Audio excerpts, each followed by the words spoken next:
पुराने जमाने की बात है, जब बगदाद शहर में एक बादशाह हुकूमत करता था। उसका नाम हारून अल रशीद था। वह बहुत आदिल और नेकदिल था, लेकिन कभी कभी उसका मिजाज तेज हो जाता था। उसके दरबार में हर रोज लोग अपनी मुश्किलें लेकर आते थे।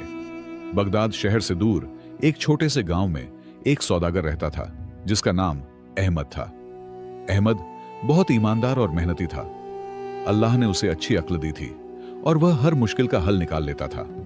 लोग उसे चालाक सौदागर कहते थे। एक दिन अहमद ने सोचा कि उसे बगदाद शहर जाकर अपना कारोबार बढ़ाना चाहिए। उसने अपने घर वालों से मशवरा किया। सबने उसे हौसला दिया और दुआएं दी।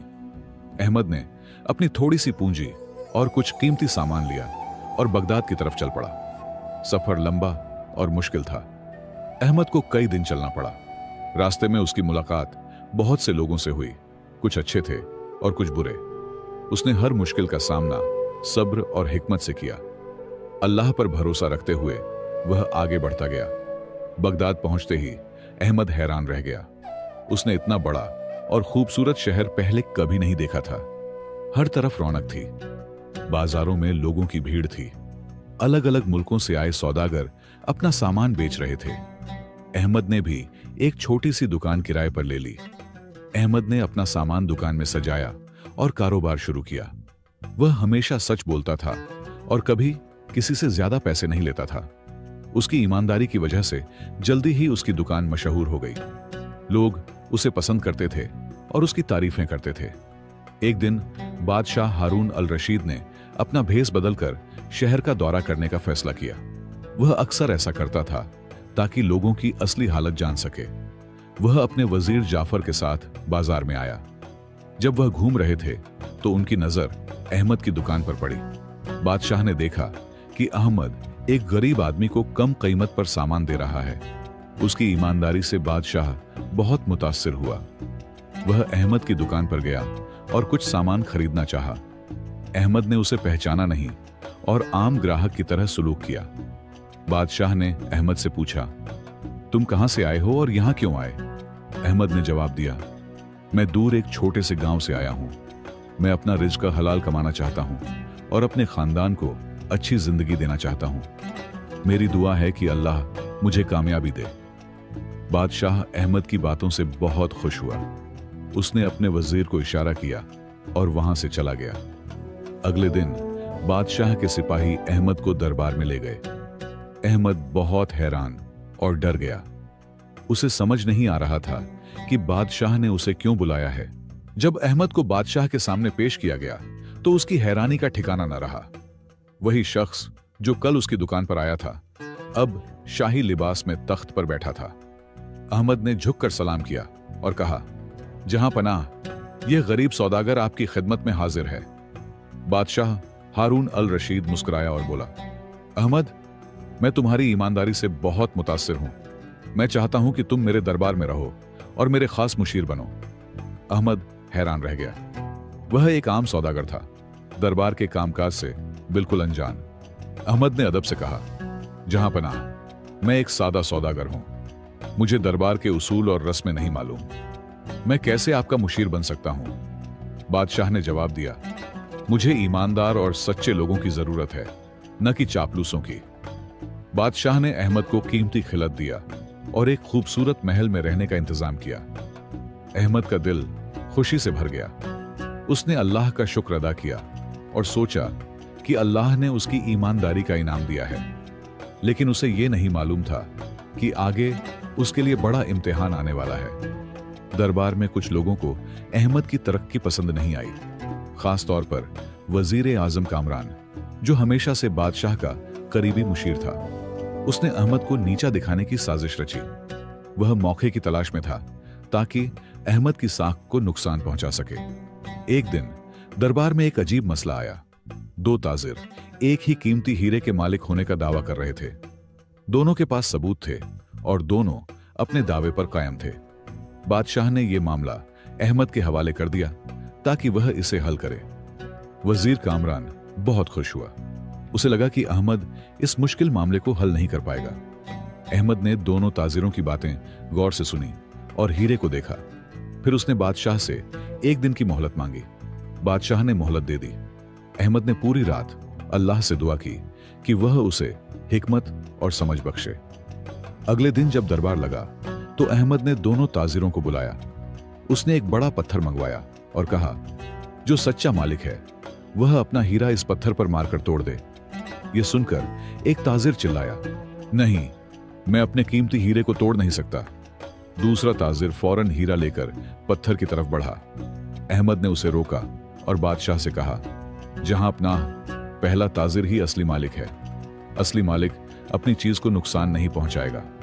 बादशाह अहमद की हिकमत और अक्ल से बहुत खुश हुआ। उसने दूसरे ताजिर को सज्जा दी और पहले को हीरा वापस कर दिया। वजीर कामरान शर्मिंदा हो गया। अहमद की इज्जत दरबार में और बढ़ गई, लेकिन कामरान ने हार नहीं मानी। उसने अहमद के खिलाफ नई साजिश रचनी शुरू कर दी। कामरान ने अहमद के खिलाफ साजिश रचने के लिए अपने करीबी साथियों को बुलाया। उन्होंने यह मंसूबा बनाया कि अहमद पर खजाने में से कीमती जवाहरात चुराने का इल्जाम लगाया जाए।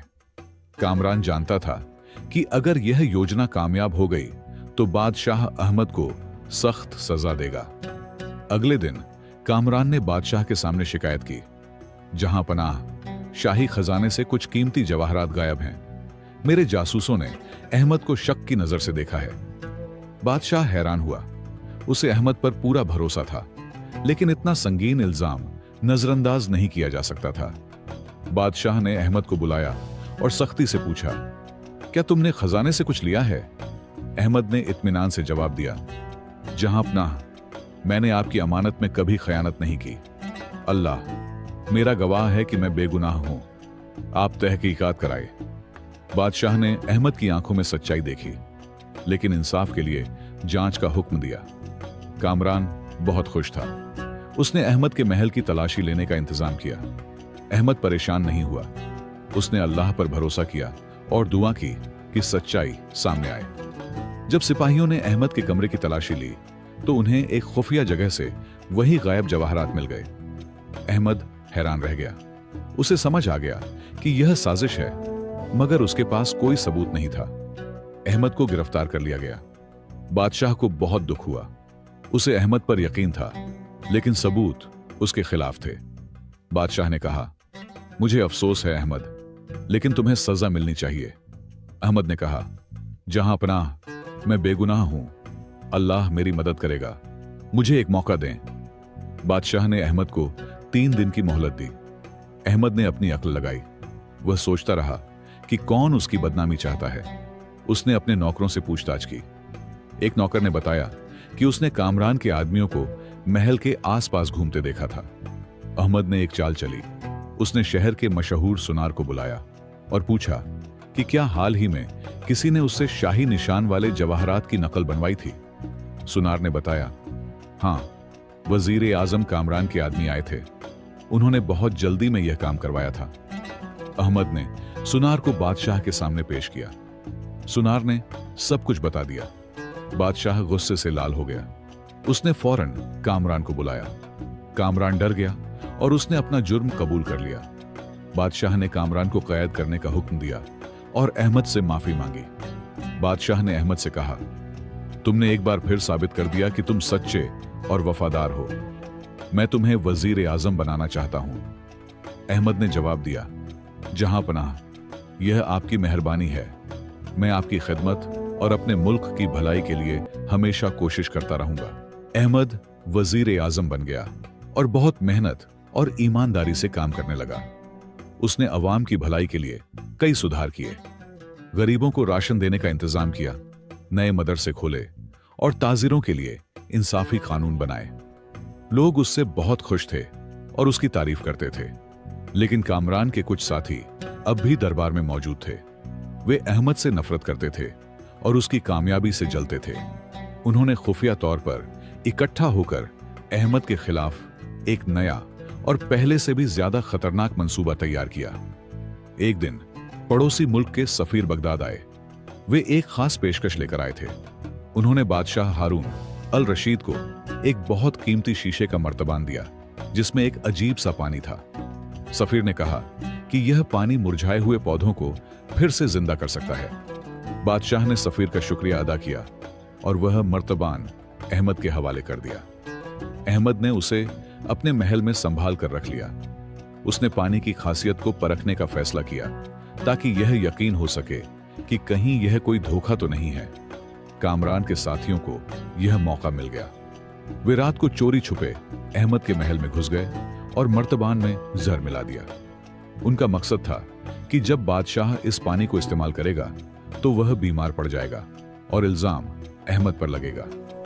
अगले दिन बादशाह ने सब दरबारियों के सामने अहमद को बुलाया और कहा, इस पानी का कमाल सबको दिखाओ।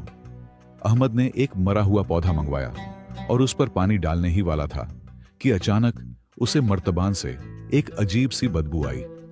वह फौरन समझ गया कि कुछ गड़बड़ है। अहमद ने बादशाह से कहा, जहां अपना माफ कीजिएगा, मुझे यकीन है कि इस पानी में कुछ मिलाया गया है। अगर इजाजत दें तो मैं इसे आजमाऊं। बादशाह ने इजाजत दी। अहमद ने पास बैठे एक कुत्ते को थोड़ा सा पानी दिया। कुत्ता तुरंत बीमार हो गया। दरबार में हलचल मच गई। बादशाह गुस्से से लाल हो गया और बोला, यह किसने किया है? अहमद ने कहा, जहां अपना, अगर आप इजाजत दें तो मैं असली गुनहगार को पकड़ सकता हूं। बादशाह ने अहमद को 3 दिन की मोहलत दी ताकि वह अपराधी को ढूंढ सके। अहमद ने अपने वफादार साथियों की मदद से दरबार के हर शख्स पर नजर रखी। उसने यह खबर फैला दी कि उसे गुनहगार का पता चल गया है। यह सुनकर कामरान के साथी डर गए और आपस में झगड़ने लगे। एक ने दूसरे पर इल्जाम लगाया और आखिरकार सच्चाई सामने आ गई। अहमद ने साजिश करने वाले तमाम लोगों को बादशाह के सामने पेश किया। बादशाह ने उन सबको सख्त सजा दी।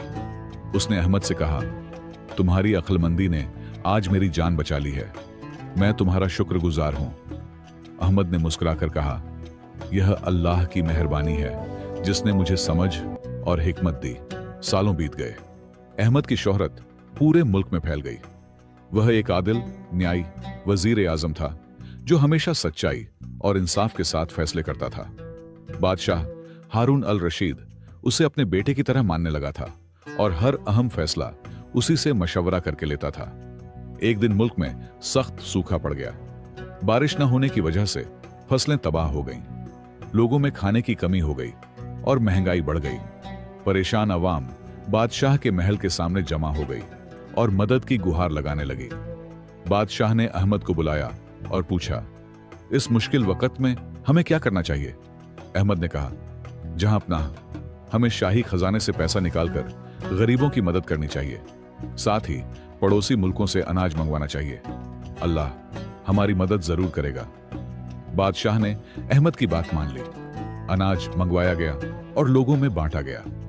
अहमद ने खुद रातों को जागकर बांटने का इंतजाम किया ताकि हर जरूरतमंद तक मदद पहुंच सके। लोग उसकी मेहनत और खुलूस देखकर उसे दुआएं देने लगे। लेकिन सूखा बढ़ता गया। इस बार पड़ोसी मुल्कों में भी कहत पड़ गया। कोई भी बगदाद को अनाज देने को तैयार नहीं था। हालात बहुत खराब हो गए। अहमद की चिंता बढ़ गई। वह दिन रात सोचता रहा कि अब क्या किया जाए। एक रात अहमद को ख्वाब में एक बुजुर्ग नजर आए। उन्होंने कहा, अहमद, तुम मुल्क के मशरिकी हिस्से में जाओ। वहां एक पुराना कुआं है जिसमें पानी मौजूद है। उस कुएं को फिर से खुदवाओ और पानी निकालो। अल्लाह की मदद से कहत दूर हो जाएगा। अहमद ने सुबह उठते ही बादशाह को अपना ख्वाब सुनाया। बादशाह ने फौरन सिपाहियों को भेजा। मशरिकी इलाके में सचमुच एक पुराना कुआं मिला जो सालों से बंद था। अहमद खुद वहां पहुंचा और खुदाई का काम शुरू करवाया। सब लोग उसके साथ दुआ कर रहे थे। कई दिनों की मेहनत के बाद कुएं से पानी निकलना शुरू हुआ। यह पानी आम नहीं था, इसमें कुछ खास बात थी। जब इस पानी से खेत सींचे गए तो कुछ ही दिनों में फसलें उगाईं। लोगों में खुशी की लहर दौड़ गई। यह अहमद की हिकमत और अल्लाह की रहमत का नतीजा था। जल्द ही मुल्क में हर तरफ हरियाली छा गई। खेत लहलहाने लगे और खाने पीने की चीजें आसानी से मिलने लगीं। बादशाह बहुत खुश हुआ। उसने अहमद को गले लगाकर कहा, तुम हमारे मुल्क के लिए अल्लाह की नेमत हो। तुम्हारी वजह से हमने यह मुश्किल वक्त पार कर लिया।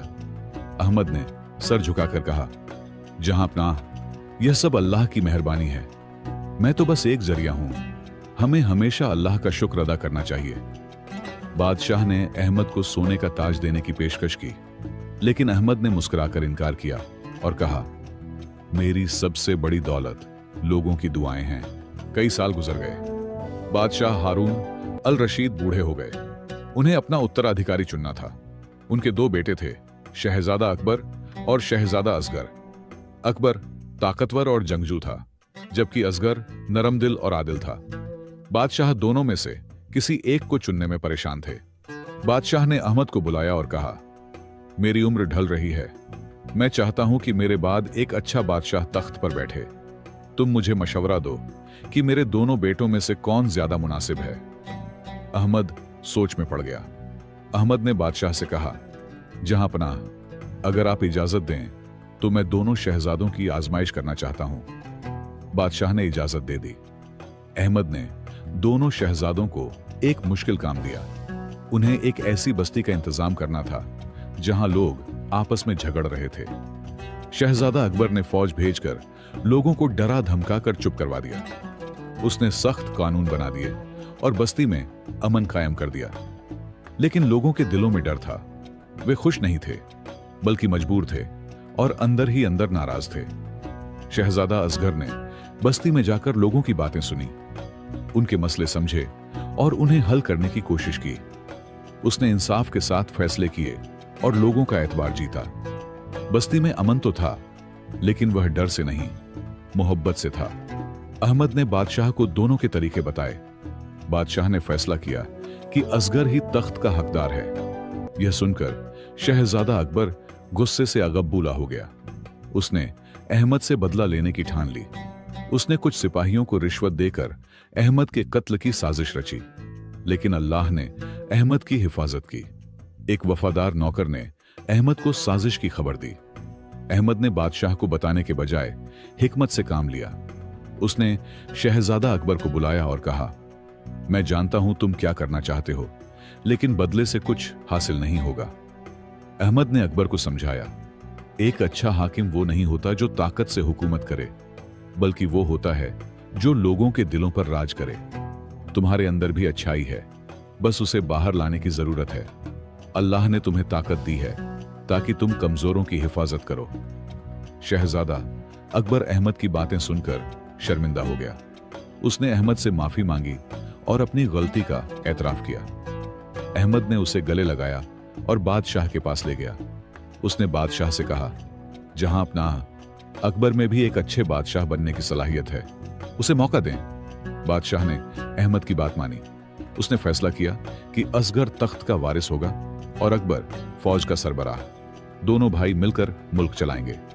अहमद की हिकमत ने खानदानी जंग से मुल्क को बचा लिया। यह कहानी हमें सिखाती है कि ईमानदारी, सब्र और अक्लमंदी से हर मुश्किल हल हो जाती है।